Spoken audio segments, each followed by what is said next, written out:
sur ma chaîne. Alors, pour ceux qui tombent pour la première fois sur ma chaîne, eh bien, je m'appelle Judith. Je suis passionnée de pas mal de loisirs créatifs et plus particulièrement de la pâte polymère et de la résine, la pâte Fimo plus précisément. Et j'adore aussi la résine. Et je partage donc sur ma chaîne ma passion, mes expériences, mes créations, mes tutos et bien plus encore. Aujourd'hui, eh bien, figurez-vous que je laisse tomber la polymère pour la porcelaine froide. Aujourd'hui, je vais tester la pâte Wipam, la porcelaine froide Wipam, qui n'a pas besoin de cuisson, qui sèche donc à l'air libre. Bon, elle est très connue. C'est une pâte qui est fabriquée par Cléopâtre. Et elle fait le bonheur de pas mal d'artistes. Et j'en ai longuement entendu parler. J'ai eu l'occasion de la tester vite fait. Et aujourd'hui, je vais essayer de réaliser une création, une vraie création avec donc cette pâte Wipam. Elle est conditionnée comme ça dans des petites boîtes. Au même titre que la pâte polymère, la pâte Fimo, on peut mélanger les couleurs. On peut également la colorer avec de la peinture acrylique. On peut la vernir, on peut la peindre donc après séchage. Donc il faut un séchage d'ailleurs de combien de temps? Je crois que c'est 24 heures, si je ne me trompe pas. Oui, c'est ça. Temps de séchage à l'air, donc 24 heures pour 1 cm d'épaisseur. Ok, donc bah, c'est parti. Je vais découvrir de plus près cette pâte. Ce que j'en ai retenu, c'est qu'on peut la conserver plusieurs mois à condition de bien les fermer dans les boîtes hermétiques. Alors, il y a la boîte hermétique et à l'intérieur, il y a un film plastique, donc bien envelopper la pâte à l'intérieur, bien fermer la boîte hermétique et on peut la conserver donc plusieurs mois. Elle est très solide, elle est extrêmement solide après séchage. Il faut aussi savoir qu'elle rétrécit légèrement après le séchage. Bon, bah c'est parti, on y va. Moi, ce que j'ai l'intention de faire aujourd'hui, alors ça je l'ai fait il y a quelques années maintenant en pâte Fimo. Et je me suis dit, bah je vais refaire ça. Alors c'est une barrette. Ouais, ok, c'est pas parfait, j'avoue. Mais bon, il y a longtemps que je l'ai fait. Donc, soyez un peu indulgents. Donc, on va faire une barrette toute simple avec une base noire. Je pense que je viendrai peindre après séchage. Je viendrai mettre des petits points blancs, sûrement avec mes feutres Posca. Et je vais faire également des roses, puisque je n'ai que 4 couleurs. Donc, j'ai du noir et du rouge. Donc, je pense que je vais utiliser ces 2 couleurs pour ce projet-là. Voilà. Alors, je porte des gants. Bien sûr, on peut très bien modeler sans les gants. Mais moi, je porte des gants tout simplement parce que j'ai poncé mes dernières créations. Et, comment vous dire, j'ai aussi poncé ma peau. Donc voilà, j'ai des petits bobos un peu partout, donc c'est simplement pour protéger ma peau. Donc c'est parti, on avance. Je vais faire ma barrette je vais faire une plus petite barrette du coup, parce que je n'ai plus de grande barrette. Bon, c'est pas grave, hein. Ce sera un challenge supplémentaire, va falloir faire quelque chose de plus délicat. Alors, c'est parti, on va commencer dans un premier temps par déballer. Non, on va commencer par la noire, puisque on va faire la base avant. Donc je vais faire un petit peu de place.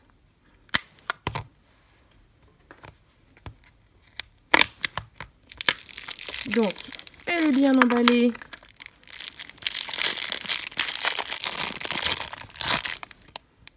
Alors elle suinte un petit peu. Et il faut travailler tout le pain de pâte, même si on n'a pas l'intention d'utiliser tout le pain de pâte, pour bien homogénéiser. Oh my gosh, la pâte. Donc au début, c'est un peu dur. Et donc on vient travailler comme ça.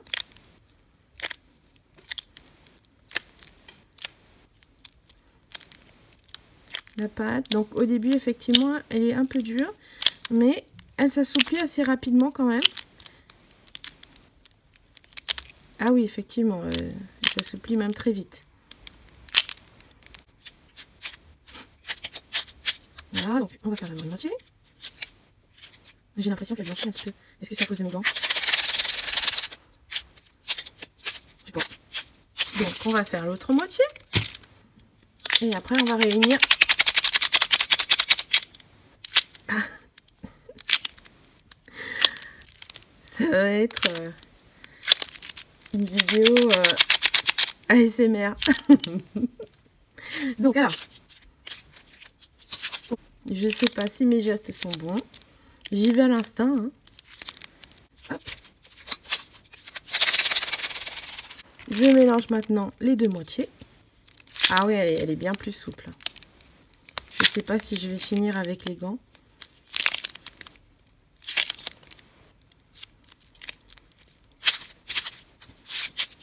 Voilà. Donc, j'ai mélangé tout le pain de pâte.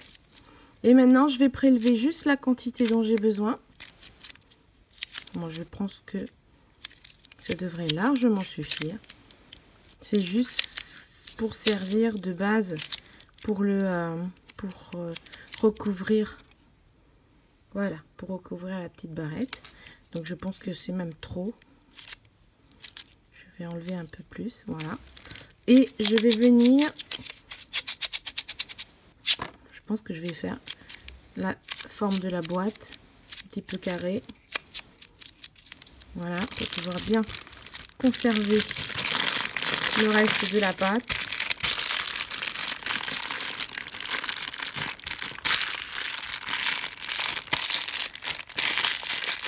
Voilà. Et je viens fermer bien comme il faut la boîte. Alors, c'est une pâte qui est vraiment très soft, qui est vraiment très douce, très, comment dire, très sensuelle. Elle est vraiment très facile à travailler. Voilà. Donc moi j'ai mes outils pour la pâte polymère. Ce sont les outils que je vais utiliser également pour ce projet-là. Bon, je pense qu'elle est assez bien travaillée comme ça. Donc, alors ce que je vais faire, je vais d'abord venir retirer ceci. Hop. Si ça veut bien. Voilà. Je retire cette pièce-là pour pouvoir travailler avec plus d'aisance. Et je vais venir écraser avec mon rouleau qui me sert pour la polymère. Hein. Voilà, donc je vais utiliser le rouleau qui me sert pour la pâte polymère en sachant que ce n'est ni plus ni moins qu'une bouteille de parfum que j'ai recyclée et que j'ai depuis le tout début. Est-ce que j'y vais à l'instant comme ça ou... Non, je vais venir faire appuyer légèrement parce que comme elle est plus molle pour avoir la même épaisseur. Allez, go. Je vais prendre mes sticks. Tiens là, toi. Voilà. Mais du coup, je vais les replier en deux pour avoir la même épaisseur. Une lame, je sais pas si elle se décolle bien. Elle se décolle bien, mais comme elle est fine, on obtient quelque chose de complètement uniforme. Donc ce que je vais venir faire, déjà je vais regarder si j'ai assez de longueur. Ça aussi c'est pareil, ça m'embête, je vais l'enlever. Vous voyez, hop. Vous inquiétez pas, tout se remet en place. Et ça me permet de savoir où je suis assis. Par contre,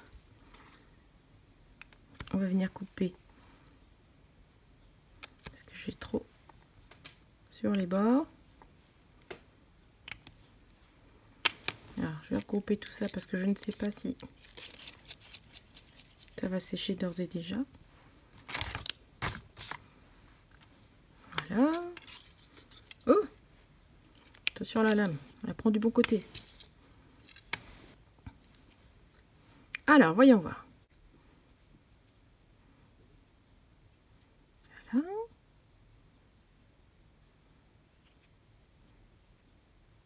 Voilà, je viens appuyer légèrement. Alors, comment j'avais fait, moi? Ok, j'avais carrément recouvert. Alors, du coup, j'en ai un petit peu trop, hein. J'ai envie d'arrondir les bords aussi.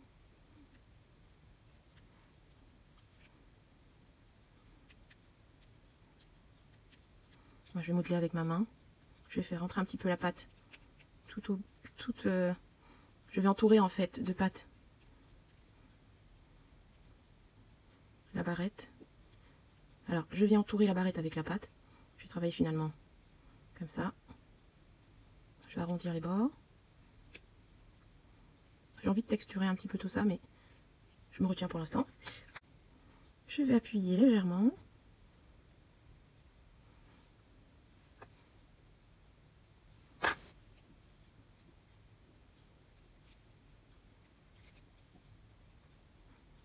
Voilà.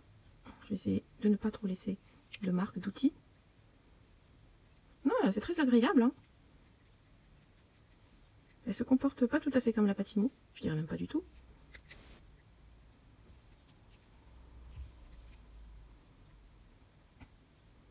Elle est vraiment plus souple que la pâte Fimo. À travers le gant, même, je sens qu'elle est froide. C'est le cas de le dire.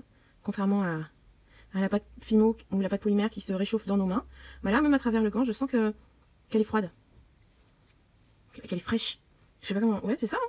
Elle est fraîche. En tout cas, c'est très agréable de travailler avec elle. Voilà, donc... J'ai fait ma base. J'ai bien entouré la barrette. Voilà, je vais le laisser de côté en attendant. Et je vais m'occuper de réaliser mes roses. Voilà. Voilà, donc même punition pour le rouge. Bon, avec mes gants, ça accroche toujours autant. Voilà, donc je vais prendre un petit morceau pour mes réalisations de rose. Et le reste, je le remets hop, dans le plastique. Et je reprends mon petit bout. Donc un petit coup de lingette parce que là c'est juste plus possible. Ça commence déjà à sécher. Donc je pense que c'est mes gants, hein, qui font ça forcément. Mais là j'ai pas d'autre moyen de travailler avec les gants parce que j'ai des petites plaies sur les mains. Sur les doigts plutôt. Bah oui, j'ai poncé mes perles en Fimo. Et j'ai poncé aussi mes doigts avec. C'est ça, de travailler sans gants. On va aller vite et puis finalement perdre du temps. Puisque ça m'handicape quelque part. Puisque je perds en précision dans mon travail. Et voilà, même pour tenir mes outils, j'ai du mal. Donc pensez à bien vous protéger. Quand vous poncez, quand vous résinez, les masques, les gants, les lunettes, toujours penser à la sécurité. Voilà, ça vous fait perdre un petit peu de temps, le temps de porter tout cet équipement, mais au moins vous travaillez en toute sécurité. Bon, alors, voilà, j'ai enlevé tous les résidus. Enfin, le plus gros, on va dire. Voilà. Je vais venir le sécher. Et on va attaquer la confection des roses. Alors, je vais faire deux techniques pour réaliser les roses. Celle que je faisais au début, quand j'ai commencé à faire des roses. Et celle que je fais aujourd'hui, qui est un peu plus réaliste. Voilà, les deux se valent. Donc celle-ci, c'est celle que je faisais au début. Alors, pour faire mes roses, on va commencer par le centre. Alors, on va commencer déjà par mon ancienne technique. Donc, je prends une petite boule. Bon, je vais la faire un peu plus grosse, comme ça, vous verrez bien. Et je viens l'écraser comme ça. Bon, je vais faire comme si je travaille avec la pâte Fimo. Avec ma pâte Fimo, c'est comme ça que je fais. Voilà, je viens tourner. Hop. Voilà, ça c'est le centre. Je reprends une autre boule. je peux préparer mes boules à l'avance. Comme ça, je sais plus ou moins si elles ont la même taille. Voilà. Du genre, j'en fais 2, 3 de la même taille. Et après, je fais des boules un peu plus grandes. Voilà. Au fur et à mesure que j'avance sur ma rose. Celle-ci. Bon. On va l'écraser un peu plus. Voilà. Ensuite, je prends mes boules. Je viens avec mon pouce. Ah ouais, donc, moi, c'est comme ça que je fais avec la pâte Imo. Mais apparemment, ça va pas le faire avec celle-là. Elle est trop molle. Il va falloir que je trouve une autre technique. Peut-être comme ça. Sinon, juste comme ça, on vient l'écraser. Et on vient affiner vraiment les bords. Voilà. Et on va tourner autour. Tout simplement. Bon, on va l'écraser et on va affiner les bords.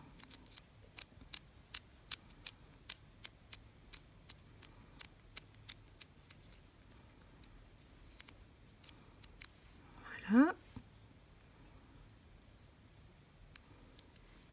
Plus j'avance sur ma rose, plus je vais faire des pétales plus grands. Voilà. Et quand j'ai atteint la taille de la rose que je veux, eh bien, je viens travailler les pétales comme ça, en les recourbant légèrement. Voilà. Ça, c'est comme ça que je faisais avant. Voilà. Ensuite, je viens simplement tourner. Voilà. Hop. Et avec ma lame, je viens couper ici à ras. Donc je prends ma lame, je fais attention de ne pas faire tomber la rose. Et je viens faire une base toute droite. Voilà. Voilà ce que ça donne. Donc quand on veut assembler, quand on veut justement coller les pièces, il faut utiliser la colle Créocolle de Cléopâtre, toujours. Hein. C'est une colle blanche qui est multi-usage et qui sèche extrêmement vite également. Donc je viens juste poser une petite goutte de colle. Alors je vais m'assurer d'abord. Hop, punaise, je casse tout. C'est bon. Voilà. Donc je viens m'assurer. Parce qu'ici, vous voyez, pas tout à fait plat. Voilà, je vais m'assurer que c'est un petit peu bien plat. J'abîme pas ma rose. Oh, elle est vraiment sympa à travailler. Hein. Je viens placer un petit point de colle.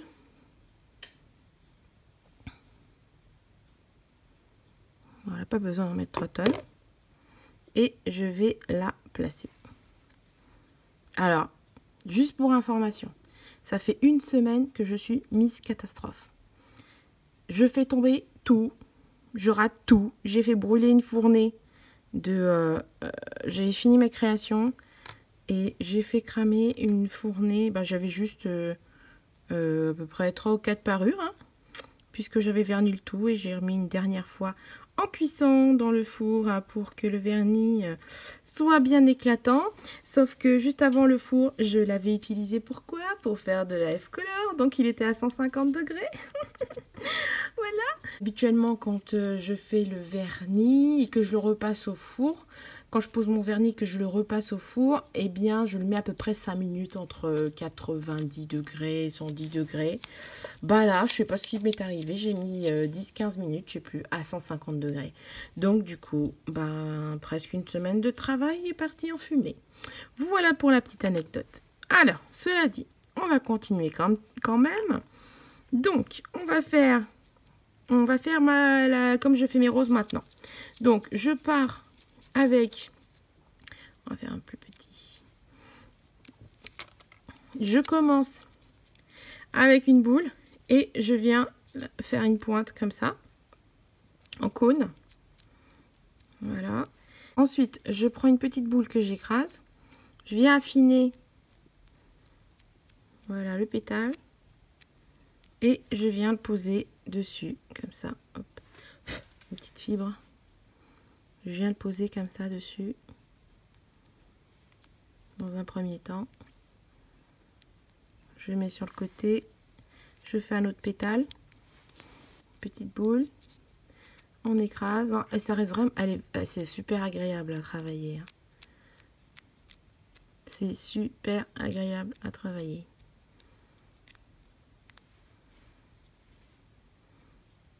Voilà.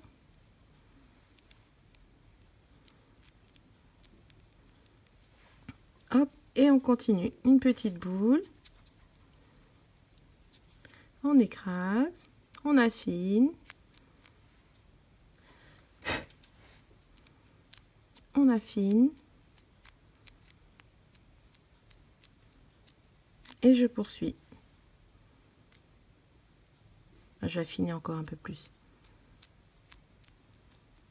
Pour que ce soit encore plus réaliste.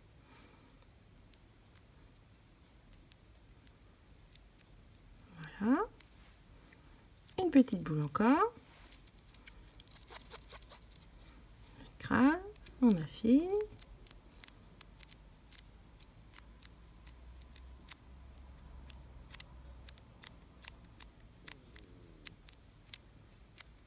Hop.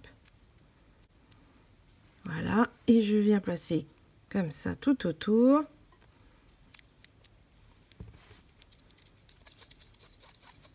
Je vais préparer mes petites boules à l'avance.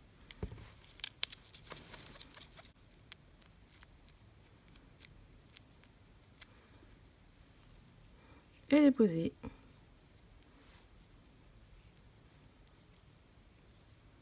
Et les poser.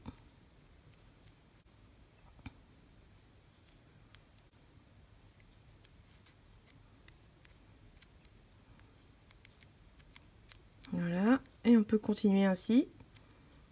Je crois que je vais m'arrêter là. Je viens, pareil.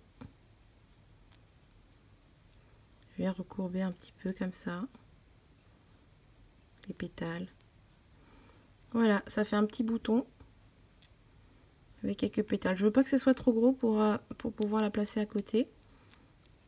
Pareil, je vais venir cintrer un petit peu là.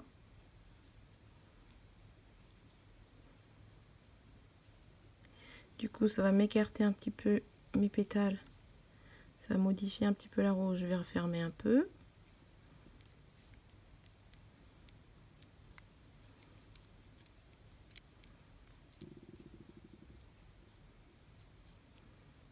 Et je vais couper. Ah, j'ai chaud sous mes gants. J'ai pas le choix.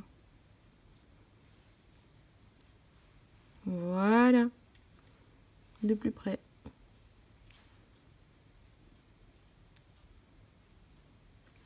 Donc pareil. Hop, elle est tombée celle-ci. On va la mettre là. Je pense que je vais la placer ici avec un petit point de colle.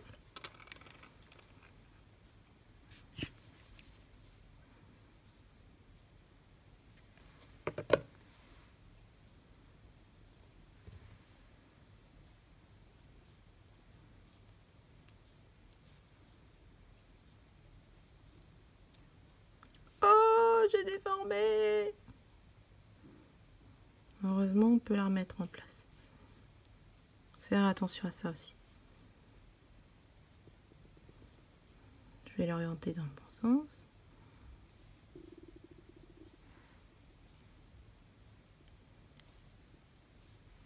Voilà. Il ne me reste plus qu'à faire la dernière fleur, la dernière rose à mettre ici. On se rejoint tout de suite. Voilà, je viens de réaliser la dernière rose que je vais venir coller. Donc, toujours un point de colle. Je vais m'assurer que la base est bien plate. Voilà, un petit point de colle.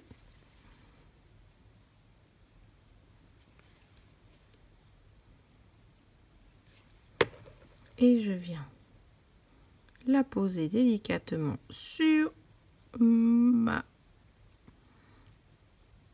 barrette. Voilà. Et voilà, je suis assez satisfaite. Voilà, donc il ne me reste plus... Bah, ça a déjà commencé à sécher, hein. Donc le séchage a déjà commencé. On le voit sur les extrémités des fleurs. J'ai l'impression que c'est un rouge légèrement transparent. Je vais regarder. Non, c'est juste un rouge. Voilà, donc il en existe, je sais qu'il en existe plusieurs couleurs. Là, pour l'instant, j'en ai que 4. Mais franchement, elle est super agréable à travailler. J'apprécie grandement.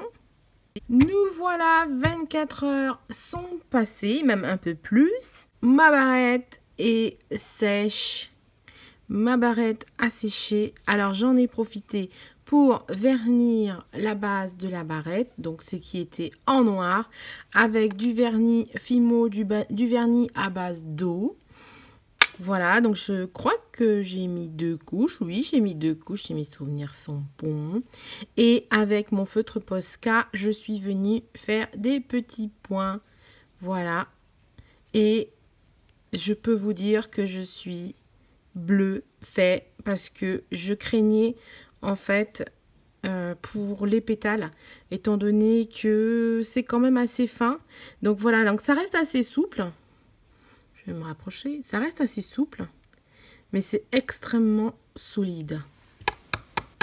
Alors, je me suis amusée à la jeter pour voir, pour tester la solidité. Et comme vous pouvez le voir, je la jette quand même assez fort. La barrette s'ouvre, mais voilà, les pétales ne cassent pas. Ils sont encore là et c'est super solide. Voilà, donc bon, c'est solide aussi la Fimo. Et là, j'ai pas eu besoin en fait de faire cuire ma création. Ça a séché à l'air libre. Je suis juste in love. J'adore, j'adore, j'adore. Mon Dieu, je suis in love. J'adore. J'adore. Comment vous dire qu'il va me falloir des nouveaux rangement, oui, il va me falloir de la place parce que je vais tout simplement acheter d'autres couleurs de pâte, hein, puisque ça m'a donné envie d'aller encore un peu plus loin. Donc, il va falloir que je prévoie de la place. Et j'en connais un autre qui va être super content, c'est mon fils de 5 ans avec qui je fais énormément d'activités, notamment du modelage avec de la pâte Fimo. Et là, avec la pâte Whippam, il va s'en donner à cœur joie parce qu'il adore modeler des Pokémon, des toupies. Et là, il va juste s'éclater. Voilà, qu'est-ce que vous en pensez? Dites-moi tout. Est-ce que vous avez déjà modelé avec la pâte Whippam? Je suis super satisfaite de cette création, de cette pâte. Et vous, qu'est-ce que vous en dites? Dites-moi tout. Je remercie Cléopâtre qui m'a envoyé ces pains de pâte afin que je les teste. J'adore, j'adore, j'adore. Vous l'avez compris, je ne peux que recommander. Voilà, sur ce, je vous dis à très vite. Portez-vous bien et souriez, vous êtes coquette.